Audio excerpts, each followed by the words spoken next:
Hello. Good morning. Good morning everyone. Sorry 5 minute late होने के लिए। एक्चुअली मैं कनेक्ट करने की कोशिश कर रही थी बट कुछ तो नेटवर्क प्रॉब्लम थी, कनेक्ट नहीं हो रहा था, इसलिए 10 मिनट लेट हो गया। सॉरी। और कल की क्लास के लिए भी सॉरी। एक्चुअली कल की क्लास हमारे यहाँ लाइट नहीं थी। महाराष्ट्र में, पुणे में स्पेशली, ये जो बिजली है उसका प्राइवेटाइजेशन हो रहा है, उसे अडानी के हाथों में दिया जा रहा है। तो जो नॉर्मल गवर्नमेंट एम्प्लॉइज हैं वो हड़ताल पे हैं, इसलिए किसी किसी दिन जो है लाइट सुबह से लेकर शाम तक ये लोग कट कर देते हैं। इसलिए कल की आज की क्लास जो थी, मैं सुबह 8:30 बजे मैंने लेने की कोशिश की। सुबह 8:15 पे लाइट गई और शाम को लाइट आई आपकी 9 बजे। ठीक है, इसलिए सॉरी, आपकी क्लासेस थोड़ी सी डिले हो गई। Good afternoon Lakhpat.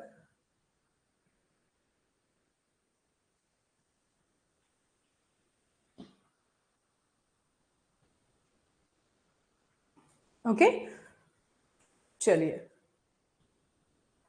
5 मिनट और वेट कर लेते हैं, कुछ बच्चे ऐड हो जाएं, फिर हम लोग शुरू करते हैं। आज तो संडे है, आज लोग जो लोग जॉब में नहीं है, मतलब जो लोग जॉब कर रहे हैं वो सब भी क्लास ले सकते हैं। ठीक है। एपी बुक्स, हाँ, आज मैं इस बारे में एक्चुअली आप लोगों से बात करने वाली थी। एक बच्चे ने मुझे उनका नाम तो नहीं क्लियर, लेकिन उनके कुछ डाउट्स थे। मैं उनके डाउट्स ले रही थी। उन्होंने मुझसे जो मैंने आपको एक लीडरशिप स्टाइल पढ़ाई, लेजिस्फियर, उसके बारे में उन्होंने मुझसे क्वेश्चन किया। मैंने उसका तो आंसर किया, लेकिन उसके बाद उन्होंने मुझसे ऑटोक्रेट की जगह स्लोडर जो है एक क्वेश्चन वो पूछ रहे थे। मैंने वो स्टाइल पढ़ाई भी नहीं थी और मुझे समझ में नहीं आ रहा था कि एग्जैक्टली मैं उन्हें क्या बोलूं। तो मैंने क्या किया, मैंने उनको बोला कि आप एक काम करिए, आप अपनी बुक की जो ना फोटो है वो मुझे भेजिए, शायद वो मुझे वर्ड समझ में आ जाए तो मैं आपको एक्सप्लेन कर पाऊं। ठीक है। तो उस बुक में ऑटोक्रेटिक स्टाइल, मुझे नहीं पता वो किस पब्लिकेशन की बुक है, क्या है उसमें, जो ऑटोक्रेटिक स्टाइल थी उसको स्लोडर कुछ तो करके लिखा था। जब मैंने उसे पढ़ा तो एग्जैक्टली मुझे समझ में आया कि वो ऑटोक्रेट स्टाइल के बारे में बात हो रही है। ठीक है। तो आप लोग प्लीज बुक्स का सजेशन, अगर आप लोग बुक लेने जाइए मार्केट में, तो बुक्स एटलीस्ट आप लोग क्या है, अब तो मैनेजमेंट हमारा खत्म होने वाला है। ठीक है। तो बुक्स अपने रेफरेंस में उन्हीं बुक्स को रखिए जिनमें आपको लगे कि आपके लिए सफिशिएंट कंटेंट है, प्लस उन बुक में गलतियां भी नहीं है। अब आप लोग इतने समझदार हो गए हो, आई थिंक 1 डेढ़ महीने से क्लास चल रही है, कि आप लोग मैनेजमेंट की अपने लिए एक अच्छी सी बुक जो है लेकर देख सकते हैं। ठीक है। इसलिए प्लीज इतना परेशान मत होइए बुक के पीछे। मैं आपको एक सफिशिएंट कंटेंट देने की कोशिश कर रही हूँ, बट कुछ बच्चों को क्या है, मैम आपके जो पीडीएफ निकलवा रहे हैं वो बहुत ज्यादा हमें कॉस्टली पड़ रहे हैं। तो उसके भी मतलब हर चीज के अपने रीजन है, लेकिन बुक्स में मैंने बहुत सारी बुक्स में बहुत सारी गलतियां मैंने देखी हैं। तो प्लीज, और आपको भी कुछ नहीं पता सब्जेक्ट के बारे में तो आप उन गलतियों को पहचान भी नहीं पाएंगे। आपको लगेगा कि हो सकता है मैम ने ये मुझे नहीं पढ़ाया हो, बट उसमें प्रिंटिंग मिस्टेक थी, क्या था मुझे नहीं पता, बट उसमें एग्जैक्टली चीजें गलत थी। तो प्लीज बुक का सजेशन का मतलब, बुक्स आप लोग देखने से पहले ऐसी बुक्स लीजिए जो आपके लिए प्रॉफिटेबल, मतलब सही हो। कंटेंट आप लोग इतना तो देख ही सकते हैं ना, कितने 40 लेक्चर हो गए, 40 लेक्चर में आप लोग अपनी बुक्स का जो है कलेक्शन सजेशन खुद से लीजिए, जो बुक आपको अच्छी लगे। ठीक है। ओके, चलिए। तो ये थोड़ा सा हम पहले फिडलर्स का जो प्रायोगिक सिद्धांत था हमने यहीं से छोड़ा था, अभी हम यहीं से शुरू करते हैं। फिडलर्स ने क्या बोला? फिडलर्स ने बोला कि देखो, हर परिस्थिति में हर नेता सफल हो ऐसा नहीं होता। परिस्थिति के हिसाब से, जैसी आपकी सिचुएशन हो उस सिचुएशन के हिसाब से आपको अपनी जो लीडरशिप स्टाइल है वो चुननी चाहिए। ठीक है। जैसी आपकी लीडर, जैसी आपकी सिचुएशन आपको अलाउड कर रही हो उस टाइम पे, एपीएल की बुक में लगभग कंटेंट बहुत कम है, बहुत कम कंटेंट है। मतलब अगर आप हम मेरे आपके पास अगर हो, या फिर आप लोग जाके, ठीक है, आप मार्केट में जाके, मैं किसी को ये नहीं बोलती हूं मेरा कंटेंट सफिशिएंट है या फिर नहीं है। आप सिर्फ क्या करिए, मार्केट में आपकी 2-3 बुक्स हैं जो आप लोग बहुत फेमस हैं। ठीक है। एक एपीएल हो गया, एक बीएनबी की बुक हो गई। ये ऐसा भी नहीं है कि ये बुक अच्छी नहीं है, बुक्स अच्छी है। ठीक है, अपनी जगह पे बुक्स अच्छी है, आप एक बार जाइएगा, इनको देखिएगा। अगर आपको दूसरा, आपके पास मेरा कंटेंट भी है, आप मिलाइएगा। अगर आपको मेरा कंटेंट कम लगे, कम लगे, तो आपको मुझे आके बताना है। ठीक है कि मैम ये चीज हमने वहां पे पढ़ी है, ये चीज आपके उसमें नहीं है, बशर्ते कुछ चीजें ऐसी हो सकती हैं जो मैंने आगे के लिए छोड़ी हो, लेकिन मैक्सिमम अगर आप एक कम्युनिकेशन उठाइएगा, मोटिवेशन उठाइएगा, कोई भी एक चैप्टर उठाइएगा, उसमें से ये देखिएगा कि मैंने आपको ज्यादा पढ़ाया है या बुक में ज्यादा है। जो आपको अच्छा लगे आप उसमें से कोई एक बुक चूज करने के लिए आप लोग जो है, ठीक है। मैं कभी ये नहीं बोलूंगी कि पहले आप मेरा कोर्स लो, मुझे पैसे दो, फिर बुक में पैसे डालो, तो फिर मतलब ही क्या है ये बताओ। आप लोग पेड कोर्स में बैठे हो तो मेरी इतनी जिम्मेदारी तो बनती है ना कि मैं आपको एटलीस्ट बुक से, जो मार्केट में बुक है उससे ज्यादा कंटेंट दूं। मैं, मेरे हिसाब से नहीं है, बट आप लोग अपनी तसल्ली के लिए एक बार मार्केट जाके बुक्स जरूर देखिए, ठीक है। कल को ऐसा नहीं होना चाहिए ना कि मैम आपने मुझे मना कर दिया था, उस बुक से क्वेश्चंस आए थे। तो प्लीज एक बार जाके देखिए, जो बुक आपको समझ में आए ले आइए, लेकिन कोशिश करिए जो 40-50 लेक्चर आपने अभी तक देखे, 40 लेक्चर, उनके हिसाब से वो बुक होनी चाहिए। बस आप लोग बड़े हो, ठीक है, उसके साथ साथ अब आप ऑफिसर ग्रेड में जाने वाले हो, तो एटलीस्ट आप अपने कुछ डिसीजंस खुद लीजिए। हमेशा किसी और की बात को फॉलो करना अच्छा नहीं होता, ये आपकी जिंदगी का सबक है, ठीक है। आप अपनी चीजें खुद से चुनिए, कभी किसी को किसी के सजेशंस पे कुछ मत चलिए। और मार्क्स ना मैं आपको दिलवाऊंगी ना कोई बुक दिलाएगी, मार्क्स जो आपका दिलाएगा ना वो है आपका हार्ड वर्क। जितनी मेहनत आप करोगे, ठीक है, जितनी मेहनत आप करोगे उतने अच्छे मार्क्स आपके आएंगे। तो प्लीज किसी भी चीज को लेके परेशान मत होइए। आज संडे है, मार्केट जाइए, बुक को देखिए, फिर मुझे जरूर बताइएगा।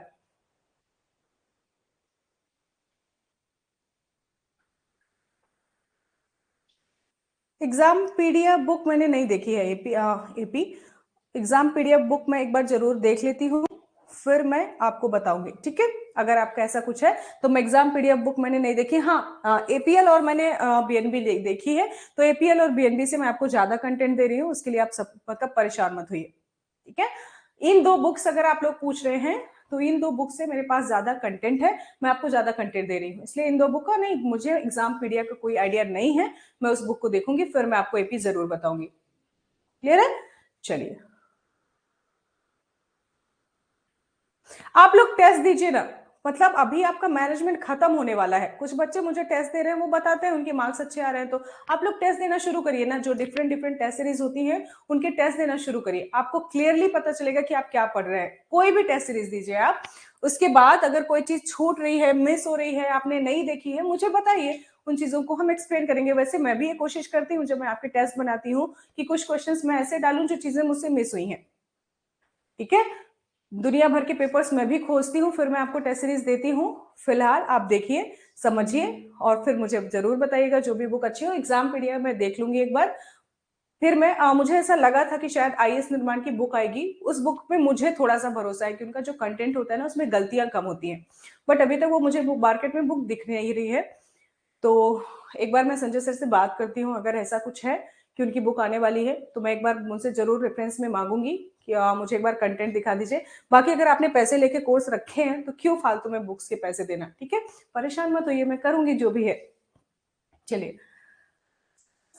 फिडलर्स का सांयोगिक नेतृत्व सिद्धांत, फिडलर्स जो कंटिजेंसी लीडरशिप स्टाइल होती है वो क्या कहती है, वो कहती है कि देखिए आप, हर नेता हर परिस्थिति, बस हो गया डाउट, अब पढ़ेंगे, ठीक है।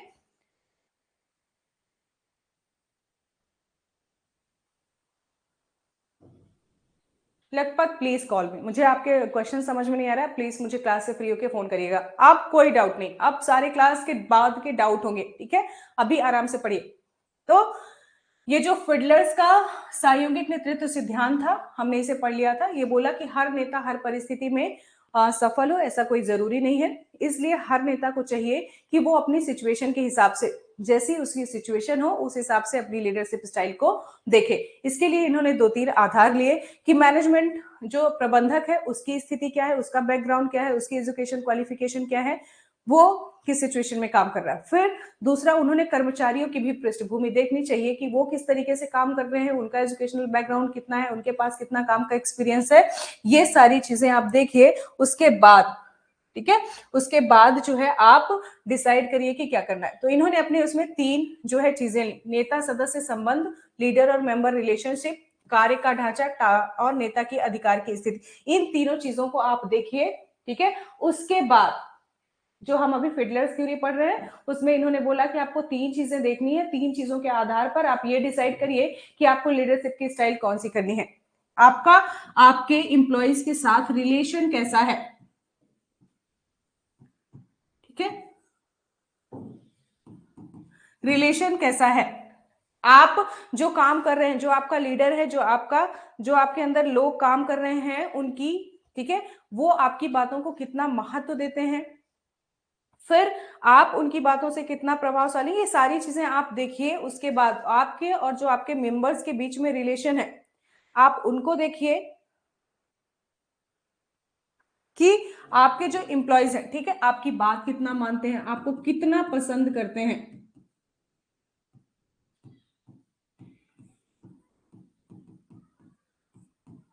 इन सारी चीजों को देखने के बाद भी आप डिसाइड करिए कि आप किस तरीके की लीडरशिप थ्योरी में जाने वाले हैं।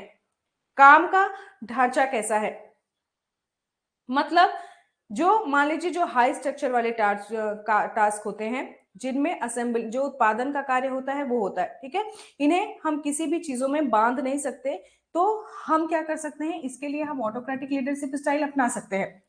जैसे आपका काम का व्यवहार हो, अगर आपको ऐसा लगता है कि आपको ऑटोक्रेटिक लीडरशिप अपनाने की जरूरत है, अदरवाइज आपका जो प्रोडक्शन है वो कहीं ना कहीं प्रभावित होगा, तो अगर आपके स्ट्रक्चर जो है हाई प्रोडक्शन वाला है तो आप इन चीजों को अपना सकते हैं। आपकी जो है इसके अलावा उन्होंने तीसरा बोला कि नेता के अधिकार की स्थिति क्या है, ऑर्गेनाइजेशन में आपकी पोजीशन क्या है, कितनी आपकी बातें मानी जाती हैं, इंप्लॉयज किस तरीके से आपको फॉलो कर रहे हैं, इन तीनों चीजों को देखिए। उसके बाद आप, ठीक है, डिसाइड करिए। इसके आधार पर इन्होंने 8 स्थितियों को विकसित किया।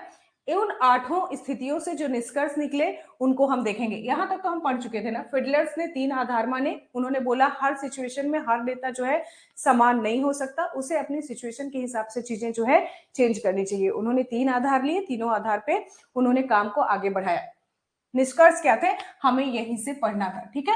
निष्कर्ष क्या थे कि जो प्रभावी और अप्रभावी नेतृत्व का भेद करना इसमें असंगत है। वास्तव में एक ही नेता अनुकूल परिस्थितियों में प्रभाव और प्रतिकूल परिस्थितियों में अप्रभावी सिद्ध होता है।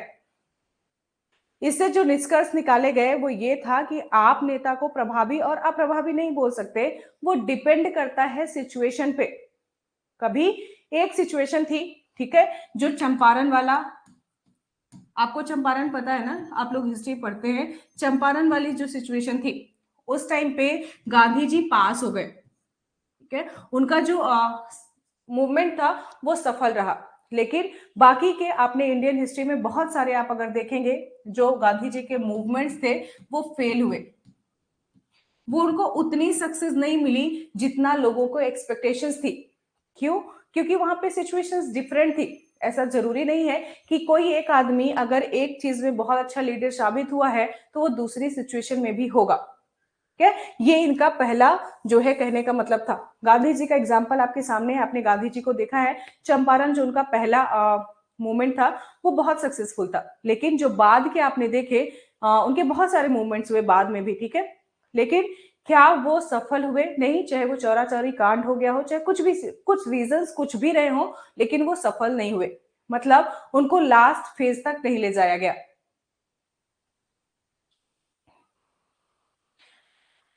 हैप्पी मकर संक्रांति आनंद, हैप्पी मकर संक्रांति आप सबको भी बहुत बहुत शुभकामनाएं। भगवान करे आपकी जिंदगी में ये जो साल है, ठीक है, ये जो त्योहार है, अगली बार बहुत अच्छे से आप लोग मनाइए। अभी तो इस बार आप लोग पढ़ रहे हैं, अगली बार आप लोग पटवारी बनिए। जो भी आपकी पोजीशन है, जो इस भी पोस्ट में आप लोग सिलेक्शन चाहते हैं उसमें आप सिलेक्ट होइए और जॉब लीजिए, ठीक है। मेरी यही जो है भगवान से भी प्रार्थना है कि आप लोगों को सिलेक्शन दे ज्यादा से ज्यादा, क्योंकि आपके सिलेक्शन पे मेरी भी जिंदगी जो है अटकी हुई है। अगर आप लोगों के मार्क्स बहुत अच्छे आए तो मुझे बहुत अच्छा लगेगा। साथ ही साथ अगर आपके मार्क्स खराब आ गए, इन एक एनी चांस, वैसे कम चांसेस हैं, मैं पूरी कोशिश करूंगी, बट स्टिल अगर 1% को चांस बनता है तो शायद उस दिन आप तो दुखी होंगे ही, उससे ज्यादा मैं दुखी होंगी, ठीक है। तो ऐसी कोई भी स्थिति लाने की कोशिश मत करिएगा। प्लीज पढ़िए, बहुत अच्छे से मेहनत करिए, क्योंकि यही 2-3 महीने हैं जो आपको आपकी जिंदगी बदल देंगे, या फिर बहुत ज्यादा स्ट्रगल आपको करना पड़ेगा। तो 2-3 महीने अगर आप रात भर जग रहे हैं ना तो जगिए, अगर आपको दिन भर पढ़ना पड़ रहा है तो आप पढ़िए, क्योंकि यही 2-3 महीने आपकी जिंदगी सही कर देंगे। ठीक है,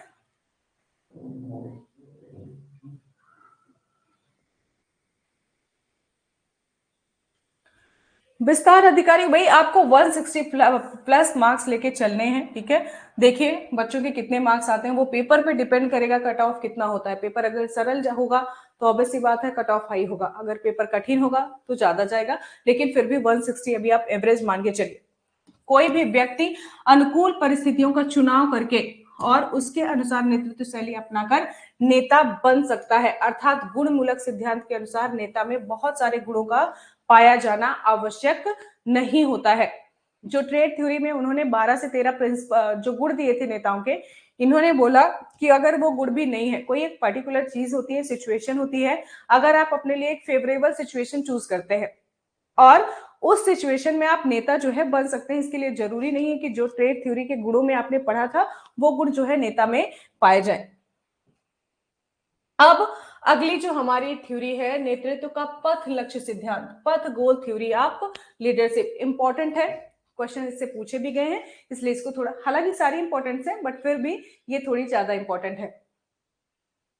यह सिद्धांत जो है, जो ब्रूम का हमने प्रत्याशा सिद्धांत पढ़ा था ना, एक्सपेक्टेंसी थ्योरी, उस पर आधारित है। इसका जो प्रतिपादन किया था रॉबर्ट रॉबर्ट जे हाउसे ने। ठीक है, this theory is based on Vroom's expectancy theory of motivation rendered by Robert J House. Robert J House थे जिन्होंने ये सिद्धांत, ये जो एक्सपेक्टेंसी थ्योरी हमने पढ़ी है मोटिवेशन में, ठीक है, उसी पर आधारित है। चलिए, इस सिद्धांत के अंतर्गत निम्न चार प्रमुख नेतृत्व व्यवहारों को छांटा गया, यह इंगित किया है जो भिन्न भिन्न परिस्थितियों में उपयुक्त सिद्ध होंगे। ये परिस्थितियां मुख्यतः, ठीक है, अभी हम इनको देखेंगे, अधीनस्थों की व्यक्तिगत विशेषताओं, वातावरण के दबाव और अधीनस्थों के आधार पर परिवर्तित जो है होती रहती है। ये सिचुएशन भिन्न भिन्न लोगों पर डिपेंड जो है होती रहती है। 4 सिचुएशंस पैथ गोल थ्योरी पे बताई गई हैं। ये चारों ब्रूम्स की जो एक्सपेक्टेंसी थ्योरी थी उस पर आधारित है। ठीक है, ब्रूम्स की एक्सपेक्टेंसी थ्योरी में आपने कुछ पढ़ा था, मैंने आपको कुछ पढ़ाया था, क्या था वो मुझे थोड़ा सा बता दीजिए। अगर ब्रूम्स की एक्सपेक्टेंसी थ्योरी का नाम आया है, मैंने आपको पढ़ाया है, तो फटाफट मुझे उसके बारे में कोई भी लिख के बताइए, मैं फिर आगे बढ़ती हूं। मेरा क्वेश्चन है आपसे, ब्रूम्स की एक्सपेक्टेंसी थ्योरी में क्या था? मैं आपको पढ़ा रही हूं, फटाफट आप लिखिए। ठीक है, चलिए, निर्देशात्मक नेतृत्व, डायरेक्टिव लीडरशिप, इन्होंने बोला कि इस नेतृत्व व्यवहार के अंतर्गत नेता अधीनस्थों को यह बताता है कि उनसे क्या अपेक्षित है, आप अपने एम्प्लॉय से क्या एक्सपेक्टेड करते हैं। यह निर्देशात्मक जो नेतृत्व शैली होती है, ठीक है, उनमें बताया जाता है। उन्हें कार्य के संबंध में मार्गदर्शन प्रदान करता है। यह नेतृत्व काफी अनिश्चितता और जटिलतापूर्ण सिचुएशन के लिए उपयुक्त माना जाता है, क्योंकि जो अनिश्चित वातावरण है, ठीक है, उसमें अधीनस्थों के नेता के मार्गदर्शन की आवश्यकता होती है। तो जो डायरेक्टिव लीडरशिप होती है वो क्या करती है कि,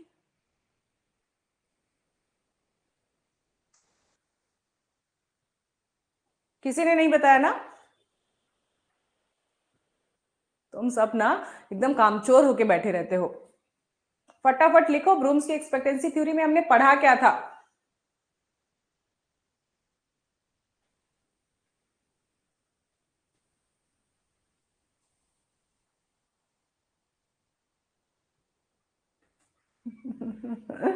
मुकेश नागले बोल रहे हैं मेहनत करूंगा तो परिणाम मिलेगा। यस, ठीक है, एग्जैक्टली कुछ ऐसा ही कि अगर मैं मेहनत करूंगा तो मुझे उसके कुछ ना कुछ परिणाम तो मिलेंगे ही। उसमें हमने 3 चीजें देखी थी बेसिकली। ठीक है, पढ़ा करिए, रिवीजन किया करिए। अगर मेरी कल क्लास नहीं थी तो इसका मतलब ये नहीं था कि आप लोग बैठ के आराम से बैठे हो। रिवीजन किया करो जब भी मेरी क्लास ना हो। ठीक है, चलिए, तो डायरेक्टिव लीडरशिप स्टाइल में इन्होंने क्या बोला? मुकेश थैंक यू, कम से कम आपने एक लाइन तो बोली, किसी ने एक लाइन बोलने की जहमत नहीं उठाई है पूरी क्लास में। तुम लोग मेरे साथ ना ऑफलाइन क्लास में होने चाहिए थे। चलिए, तो ये जो व्यवहार था इसके अंतर्गत जो निर्देशात्मक नेतृत्व होता है, सीधी सी बात है, आपको नाम से ही स्पष्ट है ना कि ये क्या करेंगे, अपने अधीनस्थों को बताएंगे कि उनसे क्या एक्सपेक्टेड है और उनके लिए जो है मार्गदर्शन देंगे। डायरेक्टिव लीडरशिप स्टाइल है, निर्देशात्मक है, तो लोगों को मार्गदर्शित करना इनका काम है। ठीक है, सीधी बात इसके नाम से ही देख लीजिए, निर्देशात्मक और काम के संबंध में मार्गदर्शन देना, निर्देश देना। ठीक है, यह है महत्वपूर्ण और अनिश्चित, जो सिचुएशंस काफी जटिल होती हैं, अनिश्चित होती है, जहां पर एम्प्लॉइज को अपने लीडर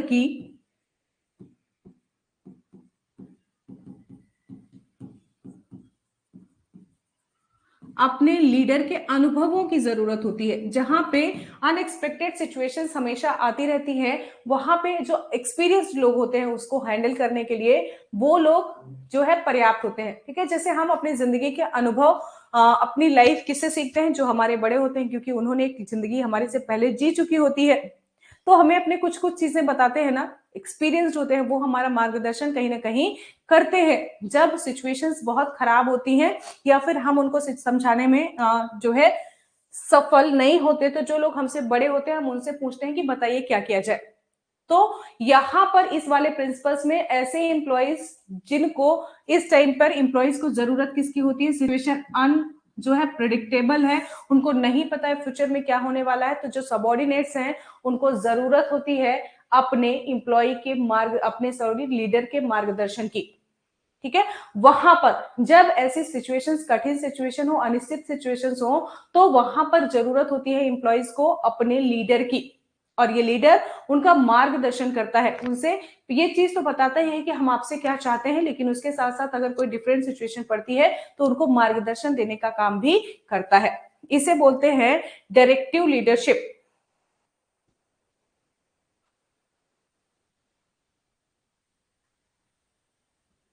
कोई बात नहीं महेंद्र, ठीक है, चलता है ये सब। आप लोग क्लास लीजिए, अच्छे से पढ़िए, अच्छे मार्क्स लाइए, वो जरूरी है, बाकी चीजें जरूरी नहीं है। तो ये जो सपोर्टिव लीडरशिप स्टाइल होती है, अब सपोर्टिव लीडरशिप स्टाइल में भी आपको दिख ही रहा है कि जो नेतृत्व होगा, जो नेता होगा, वो अपने जो एम्प्लॉयज होंगे उनके साथ उसका जो बिहेवियर होगा सहयोगात्मक प्रकृति का होगा।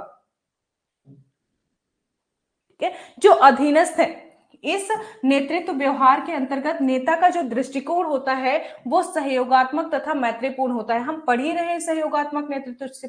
ठीक है, अधीनस्थ अपनी बातें जो है स्वतंत्रता पूर्वक, बिना किसी झिझक के अपने जो लीडर होता है उसको बोल सकते हैं। अधीनस्थों के पद के कल्याण तथा व्यक्तिगत आवश्यकताओं पर ध्यान देता है। ये जो सपोर्टिव लीडरशिप स्टाइल होती है ना, ऐसा मान लीजिए आप, जैसे हम फ्रेंड्स होते हैं ना, वैसी होती है। इसमें आप अपने नेता से कुछ भी बात कर सकते हैं। यस महेंद्र, ठीक है, चलिए, तो आप ऐसे मान के चलिए कि जैसे आपके फ्रेंड्स होते हैं ना, वो आपकी सारी चीजों पे ध्यान देते हैं। तो यहाँ पर आपके पद कल्याण को, आपकी व्यक्तिगत आवश्यकताओं को, सारी चीजों को देखा जाता है। उसके साथ साथ ही आप अपनी बात अपने लीडर से बिना किसी संकोच के आराम से कह सकते हैं। जैसे मैं आपकी लीडर हूं, मैं सहयोगात्मक प्रकृति की हूं आपके लिए। आप अपनी कोई भी बात बिना कुछ सोचे समझे मुझसे शेयर कर सकते हैं। ठीक है, मैं हमेशा ये सोचूंगी कि मैं आपके लिए क्या बेस्ट कर सकती हूँ। तो ये जो है, साथ ही साथ मैं कभी आपको निर्देश देती हूँ कि हाँ भाई ठीक है, थोड़े से मुझे आपसे एक्सपेक्टेशन है कि आप लोग अच्छे मार्क्स लेके आइए, क्योंकि मैं भी आपके लिए मेहनत करती हूँ, तो ऑब्वियसली बात है मुझे थोड़ी सी एक्सपेक्टेशंस तो होती है ना कि आप भी मेरे साथ मेहनत करें। जब मैं कोई चीज आपसे पूछूं, फटाफट कोई एक बच्चा जवाब ना दे। अगर 17 से 18 लोग ऑनलाइन बैठे हुए हैं तो सबके जवाब मुझे आने चाहिए। तो ये मेरी भी उम्मीदें होती हैं। ये बताइए क्या मेरी उम्मीदें गलत हैं आपसे? मेरे हिसाब से तो नहीं है, बाकी आप लोग देख लीजिए। ठीक है, दो हमने देखे, डायरेक्टिव और सपोर्टिव। डायरेक्टिव अपने अधीनस्थों को ये बताता है कि क्या उनसे एक्सपेक्टेड है, साथ साथ अगर कोई खराब सिचुएशन होती है अनिश्चित वाली या फिर विपरीत, तो वो अपने एम्प्लॉयज को मार्गदर्शित भी करता है। सहयोगात्मक में हमने देखा एक फ्रेंडली जो है बिहेवियर होता है, एम्प्लॉय पर्सनल चीजों को भी देखता है और उनके प्रोफेशनल चीजों को भी देख रहा है। वो अपनी कोई भी बात अपने अधिकारी से जाके आराम से बोल सकते हैं। यह नेतृत्व, ठीक है, जो सहयोगात्मक नेतृत्व है उस स्थिति के लिए सर्वोपयुक्त समझा जाता है जहां अधीनस्थों के लक्ष्य तथा कार्य पूर्णता स्पष्ट है, कि लक्ष्य स्पष्ट होने पर वे उस दिशा में स्वयं बढ़ सकते हैं और आवश्यकता पड़ने पर मार्गदर्शन या अन्य आकांक्षाओं की पूर्ति हेतु अपनी नेता से बात भी कर सकते हैं। मतलब अगर आपको सपोर्टिव लीडरशिप स्टाइल चाहिए तो आपके लक्ष्य और आपका काम क्या है ये पूर्णतः स्पष्ट होने चाहिए।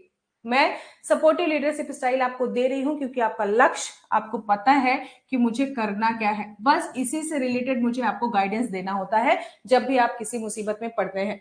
बाकी आपको अपना काम पता है। क्या हर बच्चा मुझसे पूरा दिन पूछता है? नहीं, ठीक है। हर कोई अपने हिसाब से चीजों को डील कर रहा है। जब कोई मुसीबत होती है, जब कोई चीज उसे समझ नहीं आ रही होती, तब वो मुझसे आके बात करता है। उपलब्धि उन्मुख नेता, अचीवमेंट ओरिएंटेड लीडरशिप। इस नेतृत्व व्यवहार में नेता चुनौतीपूर्ण लक्ष्य निर्धारित करता है तथा अधीनस्थों से सर्वोत्तम निष्पादन परफॉर्मेंस की अपेक्षा रखता है। वो ऐसी चीजें थोड़ा सा चुनौतीपूर्ण जो लक्ष्य होता है उन्हें डिसाइड करता है और जो उनके सबऑर्डिनेट्स होते हैं उनकी जो परफॉर्मेंस होती है, ठीक है, उनसे बेस्ट परफॉर्मेंस की अपेक्षा जो है रखता है। यह व्यवहार उस स्थिति में उपयुक्त माना जाता है जब अधीनस्थों का मनोबल ऊंचा होता है, जब आपका मोटिवेशन, जब आपके अंदर काम करने वाले लोगों का मोटिवेशन हाई है तथा वे अपने हिसाब से हाई वर्क परफॉर्मेंस करने के लिए प्रतिबद्ध होते हैं, तब उन्हें, ठीक है, चुनौतीपूर्ण लक्ष्यों को पूरा करने के लिए दिया जाता है। आप सहयोगात्मक प्रकृति में बैठे हुए हैं, आपने बहुत अच्छे से, जब आपके एम्प्लॉयज ऐसे सिचुएशन में है कि वो इजी कामों को बहुत अच्छे से कर पा रहे हैं, तब जो उनका लीडर होता है वो उन्हें चुनौतीपूर्ण कामों में डालता है। सहभागितापूर्ण, पार्टिसिपेटिव लीडरशिप स्टाइल। देखो आपको इसमें ज्यादा पढ़ने की जरूरत ही नहीं, सबके नाम पे ही सारी चीजें हैं, ठीक है। तो पार्टिसिपेटिव में क्या होगा, जो नेता होगा वो अपने अधीनस्थों को कहीं ना कहीं अपने निर्णयों में भागीदार बनाएगा, ठीक है। कोई भी लक्ष्य निर्धारित करने से पहले, कोई भी निर्णय लेने से पहले वो अपने एम्प्लॉय से एक बार पूछेगा। बस यही होती है क्या, सहभागिता नेतृत्व। नेतृत्व व्यवहार के अंतर्गत नेता अपने अधीनस्थों को निर्णय में भागीदार बनाता है।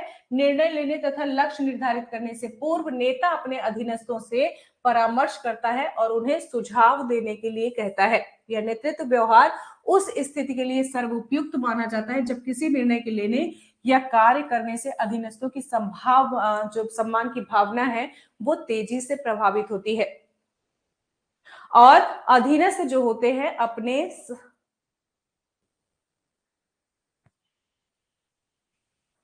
हिंदी में शब्द थोड़े ज्यादा भारी लग रहे हैं। मैं कोशिश करती हूँ जो वर्ड्स थोड़े से टफ आते हैं ना, जैसे निष्पादन हो गया, तो मैं उसे परफॉर्मेंस या फिर ऐसा कुछ करके आप बोल देती हूँ, ठीक है। आप उसके लिए परेशान मत होइए, थोड़ी हिंदी रहती है, लेकिन मैं कोशिश करती हूँ जो वर्ड्स थोड़े से, जैसे अधीनस्थ बोलना है तो मैं साथ ही में किसी न किसी वर्ड में सबऑर्डिनेट जरूर लगा देती हूँ, एम्प्लॉयज जरूर बोल देती हूँ, ठीक है। मैं कोशिश करती हूँ कि दोनों जो लैंग्वेज के बच्चे हैं ना वो थोड़े से कंफर्टेबल हो, लेकिन अगर मैं ज्यादा इंग्लिश के प्रयोग जो है करूंगी तो वो बच्चे जो प्योर बीए हुए वाले हैं ना उनके लिए थोड़ी सी प्रॉब्लम हो जाएगी। आप लोग तो फिर भी समझदार हो। अब हमारा लीडरशिप खत्म होता है, अब हम आते हैं कम्युनिकेशन पे। क्या होता है कम्युनिकेशन? मैं अभी आपसे बात कर रही हूं, आप मेरी बातों को समझ रहे हैं, मुझे रिस्पॉन्स दे रहे हैं, मैंने आपसे पूछती हूं आपको क्लियर है, आपने बोला क्लियर है, मैंने अपनी बातें आप तक पहुंचाई और आपने अपनी बात मुझ तक पहुंचाई। मतलब यहां पर दो लोग बैठे हैं, मैं और आप, हम लोग अपने विचारों को एक दूसरे तक हस्तांतरित कर रहे हैं, यही करने का काम कर रहे हैं ना। मैं अपने विचार आपको दे रही हूं, आप अपने विचार मुझ तक पहुंचा रहे हैं, यही तो कम्युनिकेशन है। जैसा मैं बोलूं वैसा आपको समझ में आ जाए, जैसा मैं आपको समझाने की कोशिश करूं वैसा आप समझ लें, यही तो कम्युनिकेशन है। जब मैं अपने फैक्ट्स, अपने विचार, अपनी भावनाएं, अपने इमोशंस आप तक पहुंचाने की कोशिश करूं और जिस वे में मैं आपको बोल रही हूं अगर उसी वे में आप समझ रहे हैं तो हमारे बीच में क्या है, कम्युनिकेशन है।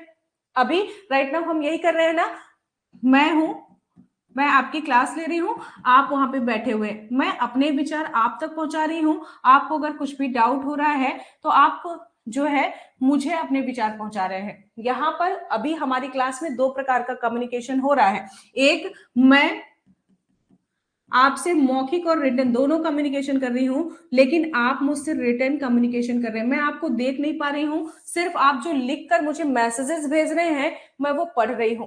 ये हम बात आगे करेंगे, लेकिन अगर हम बात सिर्फ और सिर्फ कम्युनिकेशन की करें, यस, अगर हम बात कम्युनिकेशन की करें तो जब मैं अपने तथ्य, अपने विचार, अपने आइडियाज, अपने इमोशंस आप तक पहुंचा रही हूं और आप उसे एज इट इज ग्रहण कर रहे हैं, ये जो प्रोसेस होती है ना, ये प्रोसेस कहलाती है कम्युनिकेशन। इसे ही हम कहते हैं संदेशवाहन, इसे ही हम कहते हैं संचार। ठीक है, तीन शब्द इसके लिए यूज किए जाते हैं। कहीं संदेशवाहन लिखा होता है, कहीं संचार लिखा होता है, कहीं कम्युनिकेशन लिखा होता है। मतलब जब मैं अपनी बातें आप तक पहुंचाऊं और आप अपनी बातें मुझ तक पहुंचाएं, जरूरी ऐसा नहीं होता हर बार हो, ठीक है। ये टू वे कम्युनिकेशन है, यहां पर मैं भी बात कर रही हूं, आप भी बात कर रहे हैं। वन वे कम्युनिकेशन में सिर्फ मैं बात कर रही हूं, आप सुन रहे हैं, या मैंने लेटर लिख दिया, आपने पढ़ लिया, ठीक है। तो जो ये टू वे कम्युनिकेशन हमारे बीच में चल रहा है कि जो मैं, मेरे विचार हैं, जो चीजें मेरे मन में है, मैं आपको समझा रही हूँ, आप मेरे मन की बातों को समझ रहे हैं, आप अपने डाउट्स मुझे दे रहे हैं, ये क्या होता है, ये होता है कम्युनिकेशन।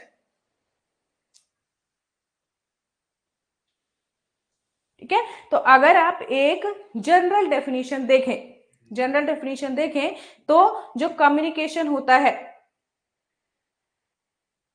ठीक है, तो ऐसे लिखिए,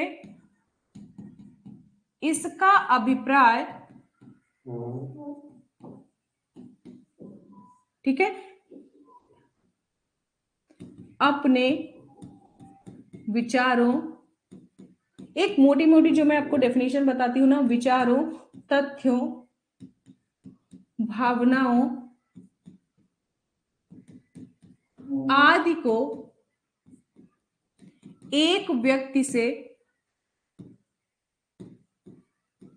एक व्यक्ति से दूसरे व्यक्ति में, एक व्यक्ति से दूसरे व्यक्ति को पहुंचाना है। जब आप अपने विचारों को, अपने इमोशंस को एक, मतलब खुद से दूसरे व्यक्ति को हस्तांतरित करते हैं, वो क्या कहलाता है, कम्युनिकेशन कहलाता है। यस, ये आज से एक नया चैप्टर शुरू हुआ, हमने लीडरशिप खत्म कर दी, अब हम कम्युनिकेशन पे आ गए हैं।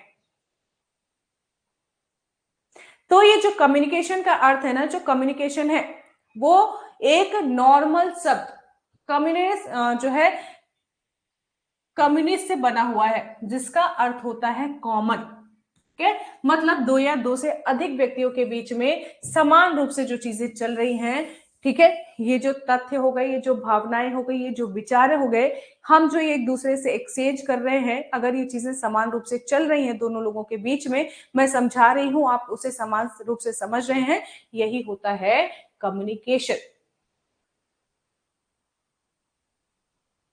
है, मैं हूं, आप हैं, हमारे बीच में जो चीज चल रही है ना, वो कम्युनिकेशन ही है।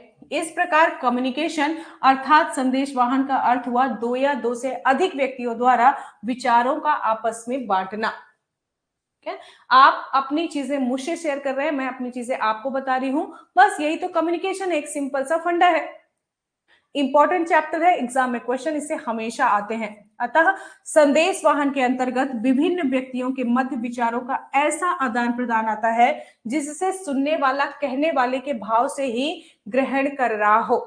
अब क्या कई बार हम शब्दों को, अच्छा ये बताइए, एक जनरल क्वेश्चन मैं आपसे पूछती हूँ, आपने मुझसे पूछा कि मैम कल क्लास है या नहीं है, मैंने बोला क्या हमारे बीच में कम्युनिकेशन हुआ या नहीं हुआ?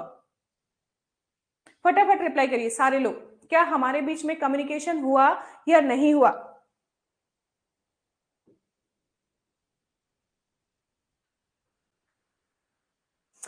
अभी अभी हम डायरेक्टिंग के अंतर ही कम्युनिकेशन को पढ़ रहे हैं, ठीक है, उसमें कल थोड़ा सा छूट गया था, बच्चों ने पढ़ा नहीं था। बाकी मैं आपको नोट्स जो है अलग अलग अपडेट करूंगी, आप परेशान मत होइए। आपने मुझसे मैंने आपसे बोला, आपने मुझसे पूछा मैम कल क्लास है या नहीं है, मैंने ऐसे सर हिला दिया, क्या कम्युनिकेशन हुआ या नहीं हुआ?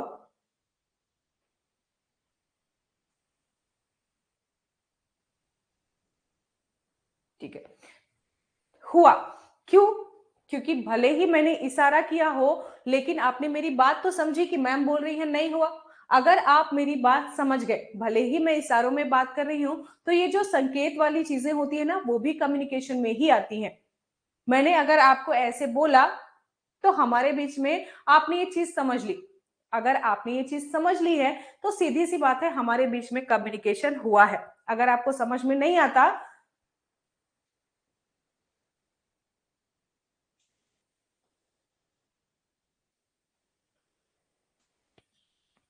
ठीक है, तो हमारे बीच में कम्युनिकेशन नहीं हुआ। जब आप एक व्यक्ति की बात को, चाहे वो संकेत में कहे, चाहे लिख कर कहे, चाहे बोल कर कहे, अगर किसी भी फॉर्म में बोलता है, लेकिन आप उस चीज को एज इट इज समझ पा रहे हैं कि वो कहना क्या चाह रहा है, वहां पे कम्युनिकेशन होता है। भले ही मैं संकेत से बोलूं, भले ही मैं कुछ भी करूं, लेकिन वहां पे कम्युनिकेशन होता है। ठीक है, अगर आप एक व्यक्ति की बातों को सब आसानी से समझ पा रहे हैं, तो वो पूरे किस में आती है, कम्युनिकेशन में आती है। चलो अभी हम परिभाषाएं देख लेते हैं। Definition of communication, Keith Davis ने बोला कि संदेश वहन एक प्रक्रिया है जिसके अंतर्गत संदेश एवं समझ को एक व्यक्ति से दूसरे व्यक्ति तक पहुंचाया जाता है। अगर communication is a process of passing information and understanding from one person to another, इन्होंने बोला जब हम अपनी समझ को, जब हम अपनी भावनाओं को, कि जब हम अपने संदेशों को एक व्यक्ति से दूसरे व्यक्ति तक पहुंचाते हैं, वो क्या कहलाता है, वो कम्युनिकेशन कहलाता है।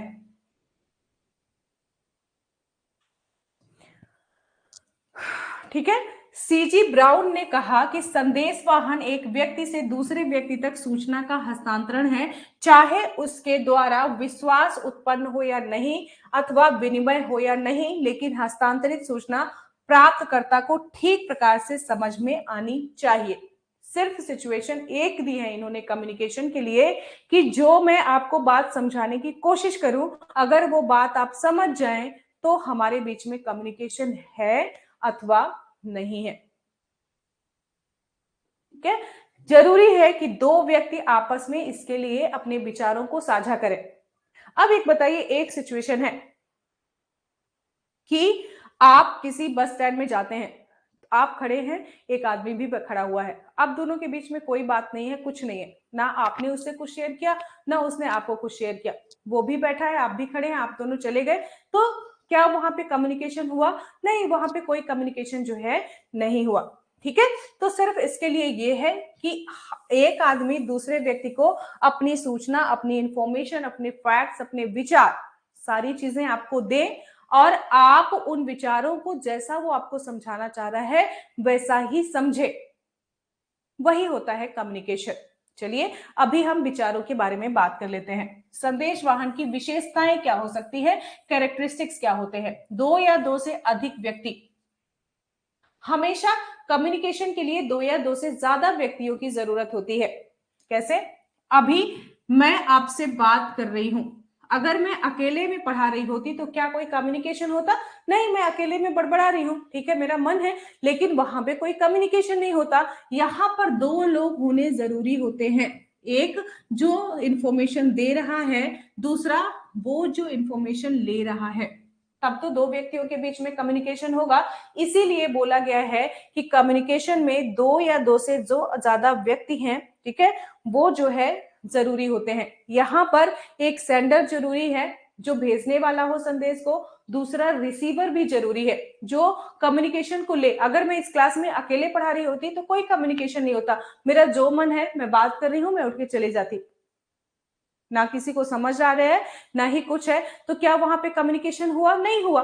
तो हमेशा कम्युनिकेशन के लिए दो व्यक्तियों का होना जरूरी है, एक वो जो संदेश भेजे और दूसरा वो जो इस संदेश को ग्रहण करे।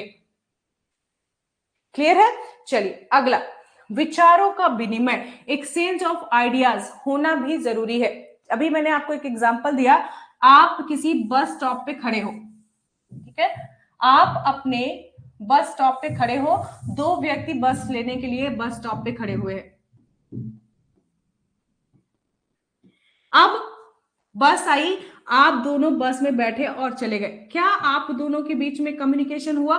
नहीं, क्योंकि आपने अपने विचारों को, अपने आइडियाज को, अपने इमोशंस को एक दूसरे के साथ एक्सचेंज ही नहीं किया। आप तो चुपचाप खड़े थे, उठे और चले गए, आपको तो पता भी नहीं है सामने वाला कौन सा था। तो क्या वहां पे कम्युनिकेशन हुआ? नहीं। कम्युनिकेशन होने के लिए जरूरी है कि हम अपनी बात दूसरे के साथ बोले और दूसरा उस बात को समझे, ये होता है ना कम्युनिकेशन। तो जो ये एक्सचेंज ऑफ आइडिया का मतलब है, मतलब जब दो व्यक्ति कम्युनिकेशन करेंगे, बात करेंगे, अपने आइडियाज को एक दूसरे के साथ शेयर करेंगे, तभी वहां पे कम्युनिकेशन माना जाएगा। आपसी समझ होना जरूरी है, म्यूचुअल अंडरस्टैंडिंग होना जरूरी है।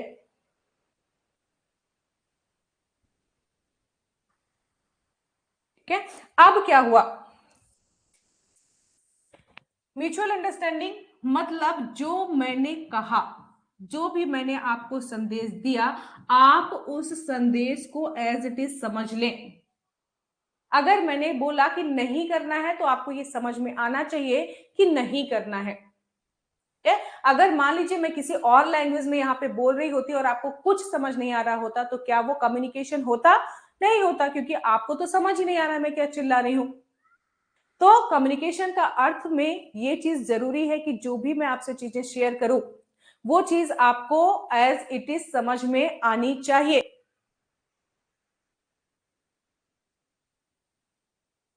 चलिए, किसी के आगे बात करेंगे, हम इस बारे में भी बात करेंगे, ठीक है। आगे हम इस बारे में भी बात करेंगे कि जब आप ठीक है, चलिए, ठीक है, अभी जरूरी नहीं। चलो, दोनों के बीच में समझ होना जरूरी है, दोनों के बीच में आपसी एक्सचेंज करना जरूरी है, प्लस जो बात मैं आपको बोलूं वो भी आप समझिए।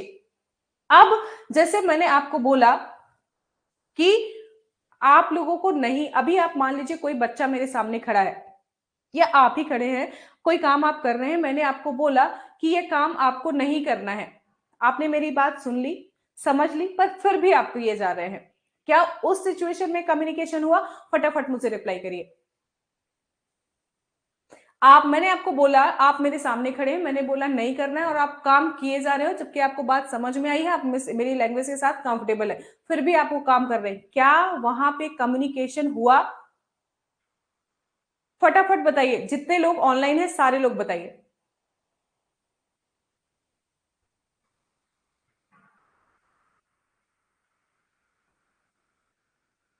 देखिए, नहीं, ऐसा कैसे हो गया कि नहीं हुआ? भले ही मैंने आपको बोला नहीं करना है, आपने मेरी बात समझ ली ना? अगर आपने मेरी बात समझ ली, आपके दिमाग में आ गया है कि मैडम मुझे बोल रही है कि नहीं करना है, भले ही आपका मन है, आप वही काम कर रहे हो, मेरे डायरेक्शंस को फॉलो नहीं कर रहे हो, लेकिन इसका ये मतलब नहीं है कि हमारे बीच में कम्युनिकेशन नहीं हुआ। हमारे बीच में कम्युनिकेशन तब नहीं होगा जब आपको मेरी बात समझ नहीं है, पर आपको मेरी बात समझ में आ रही है, आपने समझा कि मैम ने मना किया है। अब वो आपकी मर्जी है, मैं आपको चिल्लाती रहती हूँ, आप पढ़िए, आप नहीं पढ़ते हो, ये आपकी मर्जी है। ठीक है, मेरी बात ना मानना। आप स्वतंत्र भारत के नागरिक हैं, आपको कुछ मौलिक अधिकार मिले हुए, आप उन मौलिक अधिकारों का हमेशा बहुत अच्छे से उपयोग करते हैं। जैसे मैं आपको बोलती हूँ कि आप जो है बोलने का अधिकार है आपके पास, आप उस अधिकार को भी बहुत अच्छे से यूज करते हैं, और चुप रहने का भी अधिकार संविधान ने आपको दिया है, आप दोनों अधिकारों को बहुत अच्छे से प्रयोग जो है वो कर रहे हैं। तो अगर आप मेरी बातों को समझ रहे हैं, म्यूचुअल अंडरस्टैंडिंग है हमारे बीच में, जो मैं बोल रही हूं आप समझ रहे हैं, तो यहां पर हमारे बीच में कम्युनिकेशन हुआ है, भले ही आप मेरी बात को मानो या फिर ना मानो, ये आपकी मर्जी है। अगर आपने मेरी बात नहीं समझी होती तो ठीक है, एक बार कम्युनिकेशन आप ऐसा बोल सकते हैं कि नहीं हुआ है, लेकिन जहां आपने मेरे विचारों को, अपनी मेरी भावनाओं को, अपने मेरे जो मेरे इमोशंस है, जो मैं आपको मना कर रही हूं, आप मेरे संकेतों को समझ पा रहे हैं, वो क्या होता है? वो होता है कम्युनिकेशन। चलिए, अगला देख लेते हैं, प्रत्यक्ष एवं अप्रत्यक्ष, डायरेक्ट एंड इनडायरेक्ट कम्युनिकेशन। अभी मैं आपसे बात कर रही हूं, ठीक है, मैं आपके सामने हूं, मैं आपसे बात कर रही हूं, ये डायरेक्ट कम्युनिकेशन हो गया। जब आप अपने फ्रेंड से बात करते हैं, आप अपने फ्रेंड से बात करते हैं ना, आप अपने फ्रेंड से बात करते हैं सामने सामने बैठ के। थैंक यू गौरव। तो आप अपने फ्रेंड्स के सामने बैठ के जब चाय पीते हुए चर्चा करते हैं ना, जो चाय पे आप लोग चर्चा करते हैं चाय पीते हुए एक दूसरे के साथ बैठ के, जब आप लोग करंट अफेयर डिस्कस कर रहे होते हैं, वो जो चाय पे चर्चा होती है ना, वो प्रत्यक्ष कम्युनिकेशन होता है, वो डायरेक्ट कम्युनिकेशन होता है। लेकिन जब आप किसी लेटर को पढ़ रहे हैं, कम्युनिकेशन तो वहां पे भी हुआ, आपने लेटर लिखने वाले की बातों को समझा है। ऐसी चीजें जब आप कर रहे हैं वो एक इनडायरेक्ट कम्युनिकेशन हुआ। संदेश वाहन डायरेक्टली भी हो सकता है, आप अपने दोस्तों के साथ बैठ के जो गपशप करते हैं, जो आपस में बैठ के बात कर रहे हैं, चाय पे चर्चा कर रहे हैं, आप क्या बात कर रहे हैं, तो ये भी तो कम्युनिकेशन हुआ। और आप जब किसी के लेटर्स पढ़ रहे हैं, किसी के मैसेजेस पढ़ रहे हैं और आप उसके लैंग्वेज को समझ रहे हैं, वो भी तो कम्युनिकेशन हुआ। बस जब आप चाय पे चर्चा कर रहे हैं तो वो डायरेक्ट है, और जब आप किसी के मैसेजेस पढ़ रहे हैं, जैसे मैं अभी आपके मैसेजेस ही पढ़ रही हूँ, आप मेरे सामने नहीं हो, मुझे नाम सबके पता है, जो लोग लाइव क्लास में बैठते हो मुझे सबके नाम पता है। लेकिन चाहे वो अखिल हो, चाहे जो लवकुश हो, चाहे शिल्पी हो, चाहे फिर शिवानी हो, जो भी लोग हो, मुझे सबके नाम पता है। लेकिन क्या मैंने किसी का चेहरा देखा है? नहीं, मैं सिर्फ मैसेजेस पढ़ के देख रही हूं। तो ये एक तरीके का इनडायरेक्ट कम्युनिकेशन हो गया। ये जो प्रोसेस होती है जो मैनेजमेंट के हर फंक्शंस की तरह, ये भी एक कंटिन्यूअस प्रोसेस होती है। आप, मैं या फिर एम्प्लॉइज या फिर किसी ऑर्गेनाइजेशन में बैठा हुआ कोई भी व्यक्ति, जो ऑर्गेनाइजेशन में जो आपका मैनेजर है, आपको रोज कुछ ना कुछ काम बताएगा, आप उस काम की उसको रिपोर्टिंग करोगे, तो ये सब भी तो कम्युनिकेशन है। और इसीलिए इसे एक कंटिन्यूअस प्रोसेस जो है बोला जाता है। मैनेजमेंट हमेशा एक, अगर आप किसी से वीडियो कॉलिंग पे हो, ठीक है, मैं भी वीडियो कॉलिंग में आपको देख रही हूं, आप भी मुझे वीडियो कॉलिंग पे देख रहे हैं, ये भी एक डायरेक्ट कम्युनिकेशन है। अभी हम ये सारी चीजें देखेंगे, मौखिक कम्युनिकेशन में कितनी चीजें आती हैं, ठीक है, ये सारी चीजें मैं आपको अभी आगे बताऊंगी। कपिल परेशान मत होइए, सारी चीजें मैं आपको एक्सप्लेन करूंगी, ठीक है। चलिए, शब्दों व संकेतों का प्रयोग, use of words as well as symbol.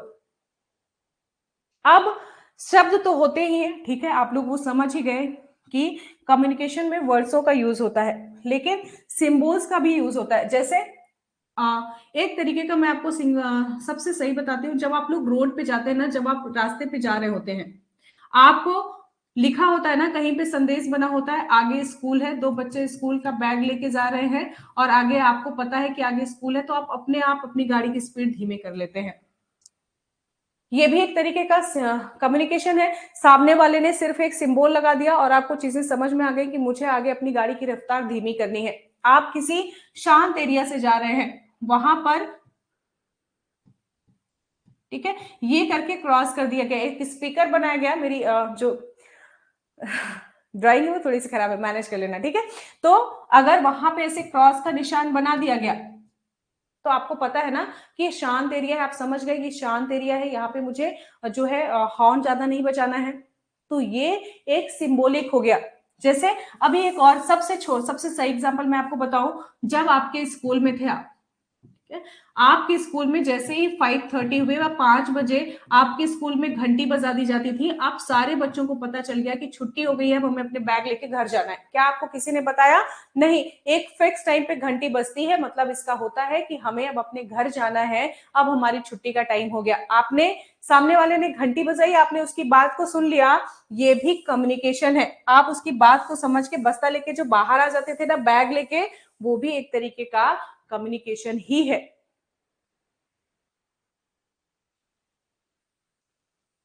Yes, hospital के पास लिखा होता है, आपको पास आगे ब्रेकर है, आगे मोड़ है, आगे नदी है, पुलिया सकरी है, बहुत सारे सिंबल्स आपको मिलते हैं और आप समझते रहते हैं हर चीज को।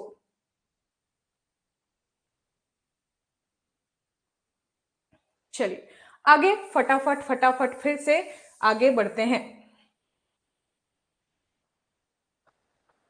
महेंद्र, कंटेंट अच्छी बात है ना, आप देख रहे हैं कि लोग कंटेंट कॉपी कर रहे हैं, तो आपको पता चलना चाहिए कि आप किसी ओरिजिनल जगह पे बैठे हुए हैं। ठीक है, आपको ठीक है, आपको अच्छा देखो, कॉपी कौन सी चीजें होती हैं, वही चीजें होती है ना जो अच्छी होती हैं। तो आप अच्छा कंटेंट पढ़ रहे हैं, इसके लिए आप खुश रहिए। किसको किसको मैं रोक सकती हूँ, अभी एक टीचर के साथ मेरा ऑलरेडी पंगा हो चुका है। ठीक है, तो अब मैं किसी के साथ कुछ नहीं बोलूंगी, क्योंकि इन सारी चीजों में बहुत डिस्टर्बेंस होता है।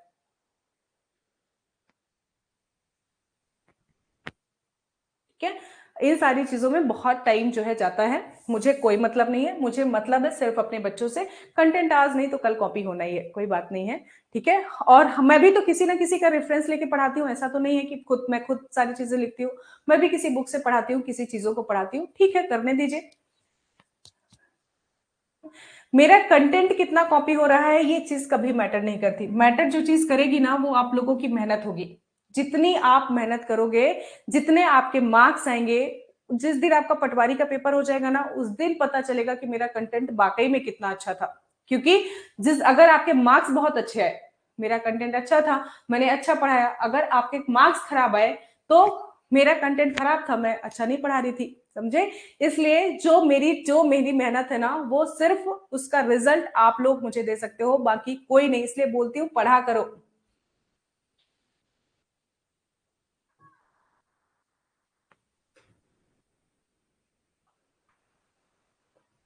ठीक है,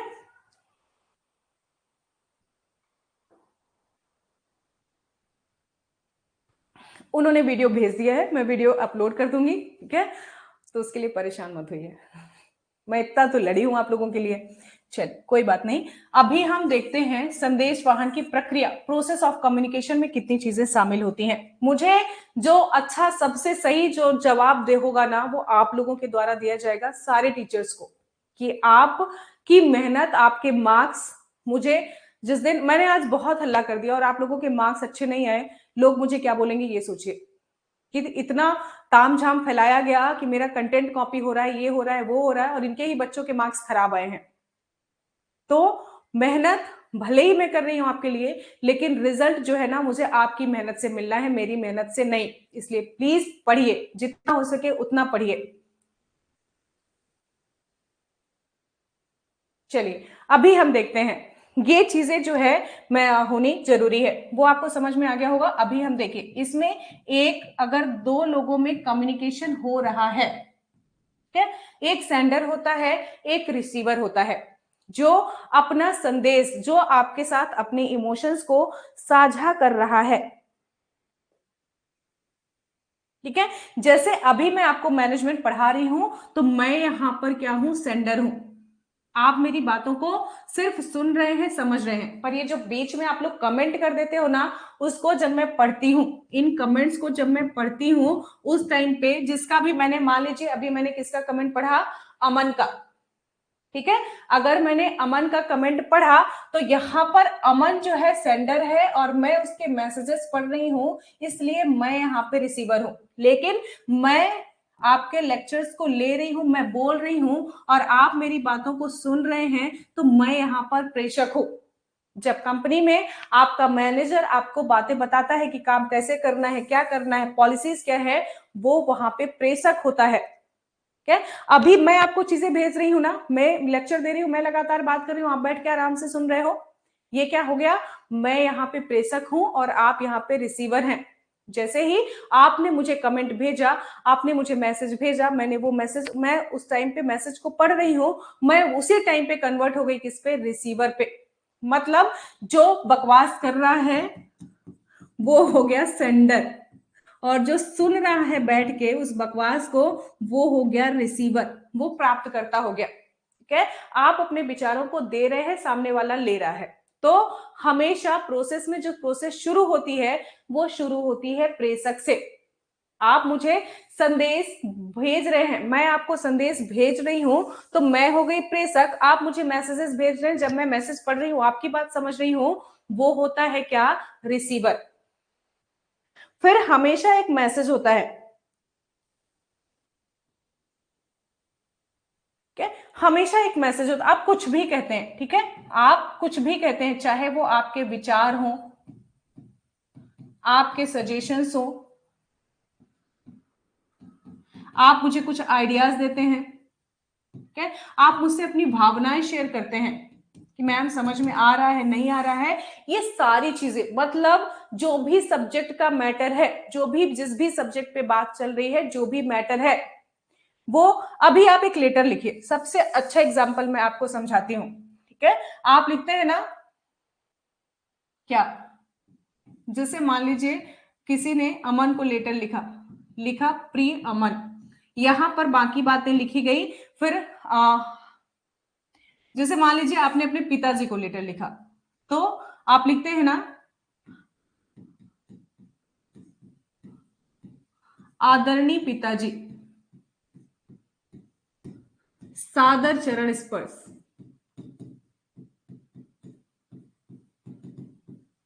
ठीक है। यहां लिखने के बाद आप यहां पे कुछ ना कुछ अपना मैसेज डालते हैं, फिर यहां पर लिखते हैं आपका अमन, ठीक है, जो भी है। अब ये जो पूरा सब्जेक्ट मैटर है, ये जो पूरे इमोशंस आपने लिखे हैं, वही क्या है, आपका मैसेज। जो ये आपका अमन, आपके अमन ने लेटर लिखा है, ये हो गया यहां पर सेंडर, ठीक है। और पिताजी जो जब लेटर पढ़ेंगे वो हो जाएंगे रिसीवर, क्योंकि उन्होंने इस मैसेज को पढ़ा है और समझा है। अभी आपको दो चीजें क्लियर होनी चाहिए, मैसेज क्या होता है, सेंडर क्या होता है, और रिसीवर क्या होता है, ठीक है। जो भी अभी जो मैं आपको बातें ये पूरी ज्ञान दे रही हूं ना पिछले आधे घंटे से, ये सारा क्या है, मैसेज ही है। पर मैं हूं सेंडर, आप है यहाँ पर रिसीवर। जो भी सब्जेक्ट मैटर है, चाहे वो आपकी भाषा हो, इमोशन हो, आइडिया हो, सजेशन हो, अभी आप लोग मुझे सजेशंस दे रहे हैं ना कि मैम ऐसा कर देते हैं, वैसा कर देते हैं, ये सब क्या है, मैसेज है। ये आप मुझे मैसेज दे रहे हैं, ठीक है। तो जो भी सब्जेक्ट मैटर जो भी है, चाहे वो इमोशंस हो, चाहे बातें हो, चाहे आपकी ओपिनियंस हो, फीलिंग्स हो, दृष्टिकोण हो, या फिर सुझाव हो, सजेशंस हो, कुछ भी हो, वो सारी चीजें किस में आती हैं, सब संदेश में आती हैं। सबसे अच्छा है कि लेटर वाला एग्जांपल मैंने आपको दिया ना, आपने अपने पिताजी को लेटर लिखा, बीच में जो आपने पूरी कहानी लिखी कि मैं कल गया था, वहां गया था, ये बात हुई थी, वो हुई थी, ये सारी चीजें जो आप डिस्कस कर रहे हैं ना, वो सब क्या है, एक मैसेज है, एक संदेश है। अब हम आगे बात करते हैं इनकोडिंग को, ठीक है। जब आप इनकोडिंग क्या होती है, जब आप कम्युनिकेशन सिंबल्स का, ठीक है, सिंबल्स का यूज करते हैं, चाहे वो चित्र हो या संकेत हो या कुछ भी हो, जब आप कम्युनिकेशन के लिए जनरली संदेशों का उपयोग करते हैं, अपने मैसेज को इनकोड करते हैं, अपने जनरली अभी जो मैं बात कर रही हूं वो इनकोड है। जैसे आपने मुझसे कुछ पूछा, मैंने बोला, मैंने इशारा किया, ठीक है। कई बार लोग अपनी बातों को चित्रों में लिखकर बताते हैं, ये कई बार संकेतों में आप लोग अपने मैसेज को करते हो, वो कहलाती है इनकोडिंग। होता है ना, कई बार आप बहुत सारी चीजें करते हो, ठीक है, तो वो सारी चीजें होती हैं इनकोडिंग। अगला आता है माध्यम। आप किसी ना किसी माध्यम से अगर संदेश को भेज भेज रहे हो, ठीक है, कोई भी माध्यम आप उपयोग करते हैं। जैसे कभी आप चाय पे चर्चा करने गए अपने फ्रेंड्स के साथ, आप आमने सामने बैठे हो, तो ये आमने सामने बैठने का जो है, ये भी तो एक माध्यम हो गया। अभी मैं आपको इंटरनेट से माध्यम से जुड़ी हुई हूँ, जब मैं आपके सामने इंटरनेट से जुड़ी हुई हूँ, मैं आपको ऑनलाइन क्लासेस ले रही हूँ, ये भी तो एक माध्यम हो गया। कभी कभी आप अपने मैसेजेस को लिखने के लिए लेटर लिखते हैं, मैसेज करते हैं, ईमेल करते हैं, वो भी तो सारे माध्यम हो गए। तो जिस भी वे से आप अपने कम्युनिकेशन को अपने रिसीवर तक पहुंचाते हैं, वो होता है माध्यम, ठीक है। फिर आता है क्या, प्राप्तकर्ता, रिसीवर। जैसे अभी मैंने आपको रिसीवर बताया है, मैं पढ़ा रही हूं, आप समझ रहे हैं, आप रिसीवर हो गए। उसके बाद आता है क्या, इनकोडिंग, डिकोडिंग, सॉरी डिकोडिंग। जो यहाँ पे इनकोड किया गया था उसे यहाँ पे इनकोड करना, वो क्या कहलाता है, डिकोडिंग। आपने पहले मैसेज को एक, ठीक है, एक चित्र के माध्यम से समझाया, आपने पहले जो है अभी आपने देखा, जैसे मान लीजिए, जैसे मैं आपको एक एग्जांपल बता रही थी ना, आगे सड़क है, या फिर यहां पर क्या है, हॉर्न बजाना, ये स्पीकर हो गया, सॉरी मेरी ड्राइंग खराब है, उस पर मत जाइएगा, ठीक है। ये स्पीकर हो गया, ऐसे काट के रख दिया गया, कि यहाँ पर हॉर्न बजाना मना है, तो यहाँ पे मैसेज को इनकोड किया गया। अब आपने उससे ये समझ लिया कि ये शांति वाला एरिया है, यहां पर मुझे जो आपने लेटर लिया ना एसएस, वो आपका मीडिया है। आपने लेटर जो आपने लेटर लिखा, वो जो आपने मीडिया, वो तो आपको जो पोस्टमैन है वो आपका संदेश आप तक पहुंचाने की कोशिश कर रहा है। जो आपने वे चुना, जो आपने रास्ता चुना लेटर लिखने का, ये आपका क्या है, संचार का माध्यम है। ठीक है, ये आपके संचार का माध्यम है। तो अभी हमने जो ये यहाँ पे सिंबल रखा, ये हमने अपने मैसेज को इनकोड किया, इसी को हमने डिकोड किया। क्या, मैं रिसीवर थी, मुझे ये चीजें दिखी, मैं समझ गई कि ये शांति वाला एरिया है, मुझे यहाँ पे जो है हॉर्न नहीं बजाने चाहिए। जब मैंने ये मैसेज को समझा तो ये क्या हो गया, ये डिकोडिंग कहलाई, है ना। जो भी चीजें इनकोडिंग के थ्रू, संदेशबद्धता के थ्रू आपको समझे, से घंटी बजे स्कूल में, आपने उसे डिकोड कर लिया कि अब बस्ता लेके फटाफट घर की तरफ जाना है, वो होती है डिकोडिंग। जो भी चित्रों के माध्यम से शब्द, जो भी आपने वे चुना, जो भी आपने सिंबल चुना, उनको जब रिसीवर, ठीक है, अपने मैसेज में कन्वर्ट करता है, वो क्या होता है, डिकोडिंग कहलाती है। सारी चीजें हो गई। अब ठीक है, फिर होता है फीडबैक। फीडबैक क्या होता है, मैंने आपको समझाया, आपसे पूछा कि आपको समझ में आ रहा है, आपने बोला हाँ, ये हो गया फीडबैक देना, हाँ कि भाई ठीक है, चीजें सही से चल रही हैं।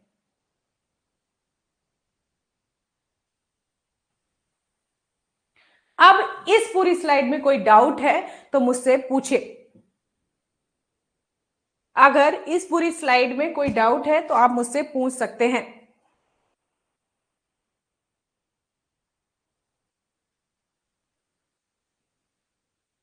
मैं 1 मिनट पानी पी लूं, फिर आती हूं, आपके कमेंट्स देखती हूं। तब तक आप आपके जो भी कमेंट्स है डाल दीजिए। नहीं आया अमन तो प्लीज आप अपने डाउट्स बताइए मुझे। किसी एक और बच्चे का डाउट आया है, मुकेश। मुकेश क्या पूछ रहे हैं,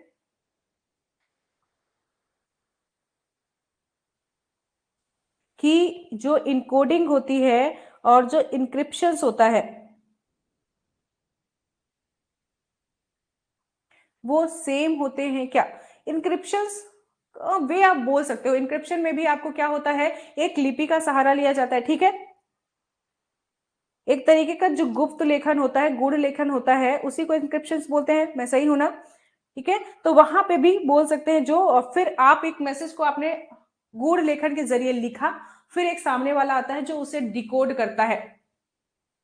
नहीं अमन, नहीं मैम, मुकेश को अभी दो चीजों में प्रॉब्लम है, इनकोडिंग एंड डिकोडिंग। आप रीजनिंग पढ़ते हैं ना, रीजनिंग आप लोग पढ़ते हैं ना, उसमें इसमें लिखा होता है ना, राम को लिखा गया है, किसी भी भाषा में राम को लिखा गया है क्या, श्याम, ऐसा मान लीजिए, ठीक है। फिर वहां पे और एक दो चीजें लिखी होती हैं, फिर बोला गया है अगर ऐसी ही भाषा का यूज किया जाए तो विकास को क्या लिखा जाएगा।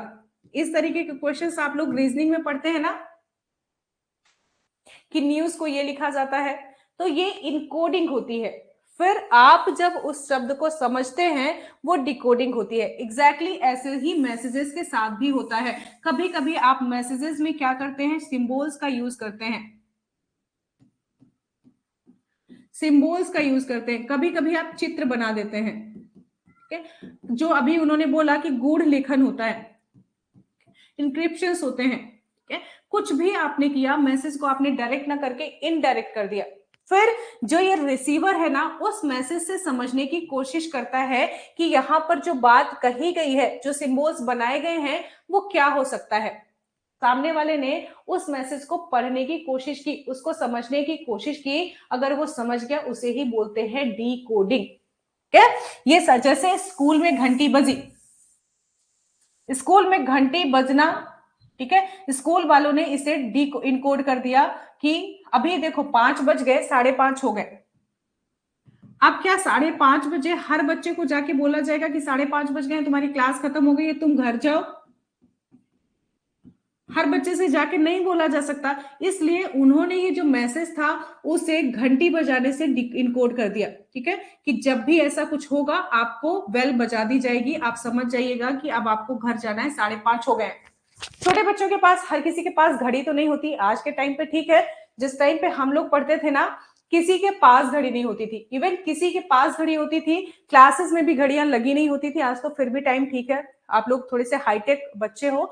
हम लोग के टाइम में क्लासेस में एक ऑफिस होता था, वहीं पे सिर्फ घड़ी लगी होती थी।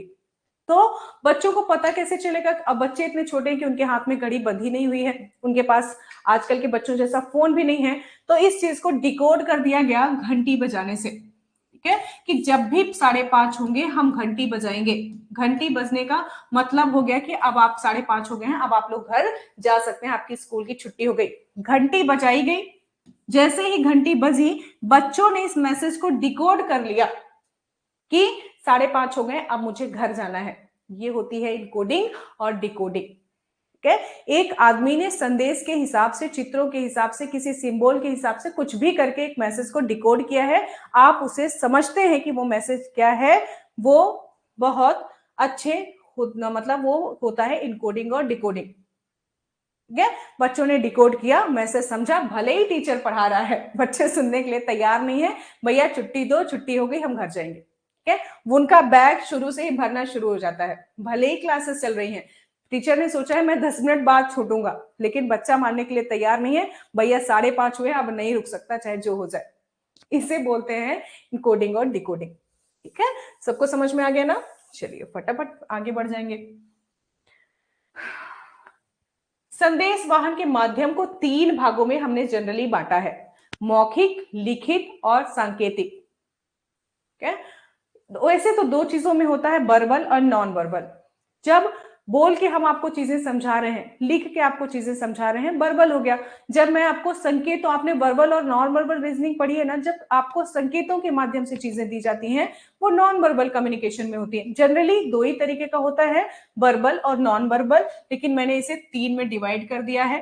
ठीक है, सांकेतिक नॉन वर्बल हो गया, इन दोनों में आपको शब्दों से लिया जाता है, इसलिए दोनों वर्बल हो गए।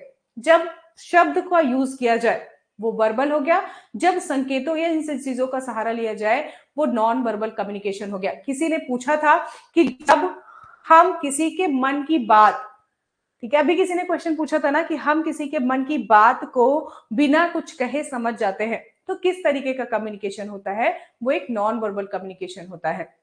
है, वहां पे किसी को शब्द कहने की जरूरत नहीं होती, आप सामने वाले को देख के समझ जाते हैं, उसके हाव भाव से, उनकी चीजों से, कि ये जो है आज परेशान है।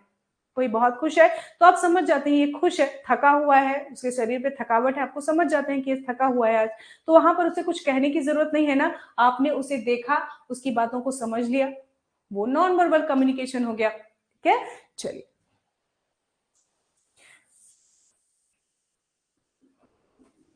अभी क्या है, मौखिक संदेश वाहन, जो ओरल कम्युनिकेशन होता है। ओरल कम्युनिकेशन कैसे होता है? मैं अपने शब्दों को आपको बता रही हूं, चीजें शब्दों में है, मैं आपको बोल रही हूं, आप सुन रहे हैं।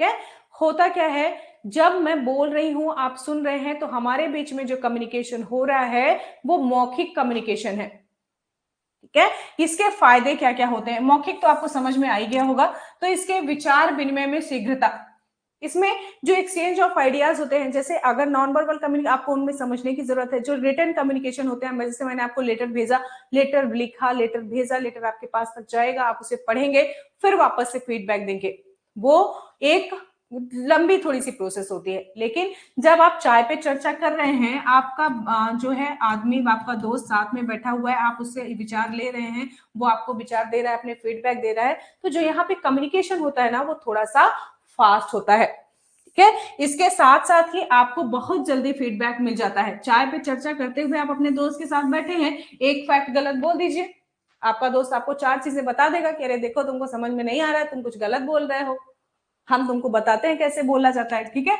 या फिर इसका आंसर नहीं होता, तुमने बोला, आपने कुछ भी बोला, सामने वाले दोस्त ने बोला है हम नहीं करेंगे, ये हो गया फीडबैक, कि हमें समझ में नहीं आया, हम तो नहीं दे रहे हैं, ठीक है।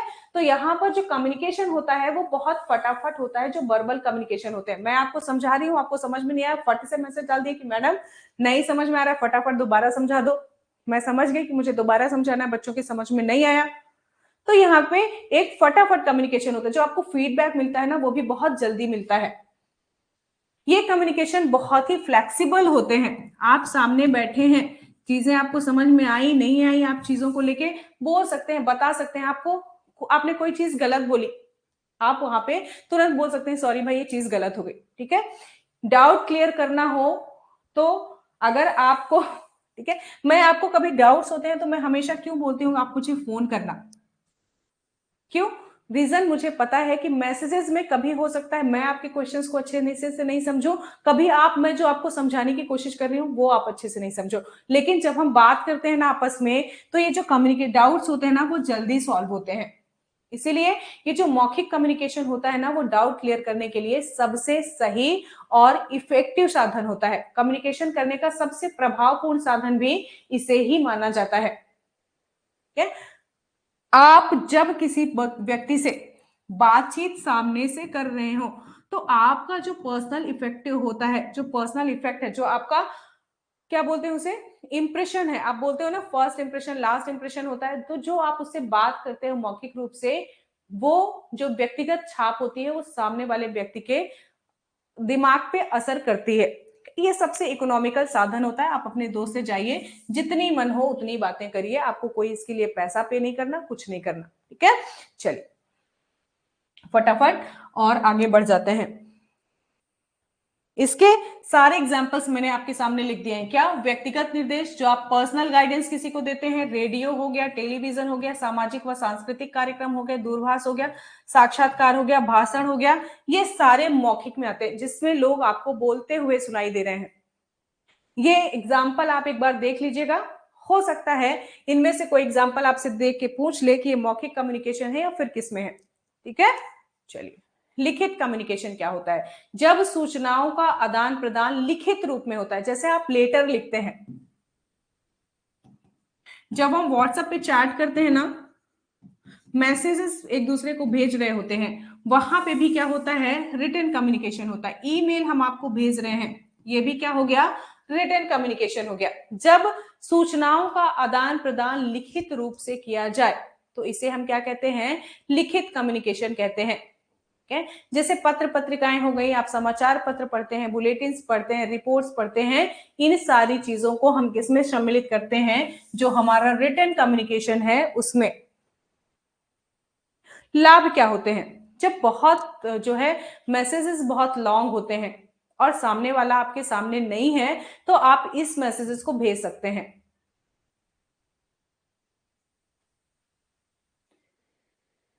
नाइन नंबर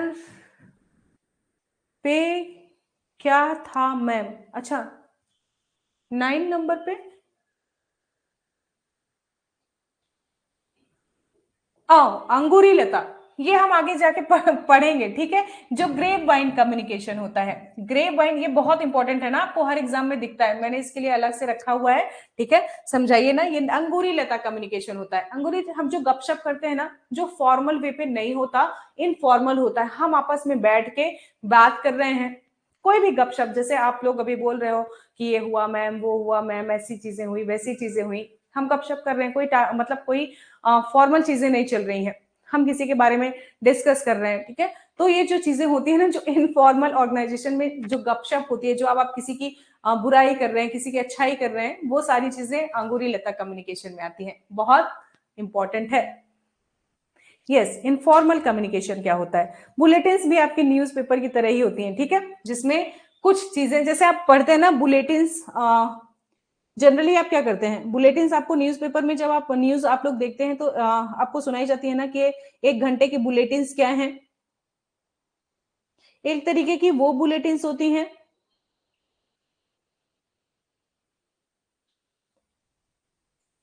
ठीक है, वो सारी चीजें, ठीक है। जब आप किसी चीज पे एक विवरण देते हैं, वो सारी चीजें, चाहे न्यूज हो कुछ भी हो, वो सारी चीजें बुलेटिन में आती है, वो भी न्यूज का एक फॉर्म होता है। ये अंगूरी लता ग्रेप वाइन से बोलते हैं। जब आप गपशप कर रहे होते हैं इनफॉर्मल कम्युनिकेशन में, वो सारी चीजें इसमें आती है। हम सब चीज डिस्कस करेंगे, आप परेशान मत होइए, जो भी इंपॉर्टेंट है कुछ भी कम्युनिकेशन से आपका छूटेगा नहीं। लिखित कम्युनिकेशन के ये सारे एग्जांपल्स है, ठीक है। इसमें लिखित प्रमाण, अगर आप कभी कुछ चीजों को फ्यूचर के लिए सेव करना चाहते हैं तो भी रिटन कम्युनिकेशन ही होता है, ठीक है। इसमें जो मैसेज होता है वो बहुत ही ज्यादा क्लियर होता है, थोड़ी सी कॉस्ट इफेक्टिव जो मेथड होती है, समय की बचत होती है, दोनों की उपस्थिति इसमें आवश्यक नहीं होती। चलिए अगला देख लेते हैं फटाफट। ये जो सारी चीजें हैं, चाहे वो वार्षिक प्रतिवेदन हो, पत्रिकाएं हो, शिकायत आप जब दर्ज करते हैं वो, जो रूल्स की बुक्स होती हैं वो, ठीक है, जो आप लोग ज्ञापन भेजते रहते हैं ना हमेशा, कलेक्टर को ज्ञापन दे दो, इसको ज्ञापन दे दो, वो सारे जो है लिखित कम्युनिकेशन है। डिफरेंट टाइप की मैगजीन्स हो गई, ग्री मैगजीन्स, फैशन मैगजीन्स, सब कुछ किसमें आता है, रिटन कम्युनिकेशन में। पत्राचार हो गया आपका, बुलेटिन हो गया, कार्यक्रम के पत्र हो गए, व्यापारिक पत्रिकाएं हो गई, सूचना पट हो गया, इश्तहार हो गया, जो आपका व्यक्तिगत पत्र होता है, जो भी चीजें आपको रिटन फॉर्म में दिखें वो सब किसमें आती हैं, आपके मतलब लिखित संदेश वाहन में, रिटन कम्युनिकेशन में आती हैं। चलिए अगला भी देख लेते हैं। सांकेतिक संदेश वाहन या जेस्चरल कम्युनिकेशन और नॉन वर्बल कम्युनिकेशन। जब आप अपने कम्युनिकेट, जो मन की बात समझने वाली बात हुई ना, जब घंटी बजाने वाली बात हुई, जब आपको हॉर्न वाली जो मैंने आपको एग्जांपल दिया, वो सारे जो है नॉन वर्बल है। इसमें शब्दों का यूज आप नहीं कर रहे हैं, ना शब्दों को लिख रहे हैं ना शब्दों को बोल रहे हैं। यहां पर आप जनरली साइन लैंग्वेज का यूज कर रहे हैं अपनी बातों को समझाने के लिए, या किसी भी मतलब एक सिंबॉलिक भाषा का यूज कर रहे हैं आप अपने चीजों को दूसरे व्यक्ति को समझाने के लिए। आप चित्र बना सकते हैं, आप कुछ भी कर सकते हैं, ठीक है। ये सारी चीजें नॉन वर्बल कम्युनिकेशन में आती हैं। अब इनके फायदे क्या हैं, इसमें सूचनाओं का जो है शीघ्रता से प्रेषण होता है, लेस एक्सपेंसिव मेथड होती है, ठीक है। आपको जो क्विक रिसिप्ट कंफर्मेशन होता है वो मिल जाता है, टाइम की भी बचत होती है, कार्य क्षमता में भी वृद्धि होती है। चलिए फटाफट इसके, ये आपके नॉर्मल हो गए, ठीक है। आज अभी की क्लास में कितना हो गया, 1:30 बज गया ना शायद, हाँ 1 घंटे की क्लास हो गई आपकी। अब इस क्लास को हम यहीं खत्म करेंगे, शाम को 8 बजे आपकी फिर से क्लास है, तो आगे की क्लास को हम वहां पे पढ़ लेंगे, ठीक है। क्योंकि कल आपकी क्लास मिस हुई थी तो आज एक क्लास आपकी एक्स्ट्रा रखनी पड़ेगी मुझे। तो आज के लिए थैंक यू सो मच। जिसको भी कोई डाउट है फटाफट मुझसे पूछे।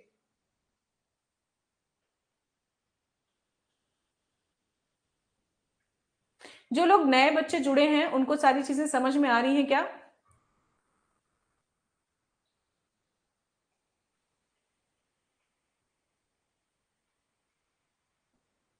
फॉर्मल कम्युनिकेशन, इनफॉर्मल कम्युनिकेशन, ये हम आगे बात करेंगे। आज की क्लास अभी यहीं खत्म करते हैं, आप लोग जाइए लंच करिए, शाम को फिर से मिलेंगे। Okay, thank you so much for the session.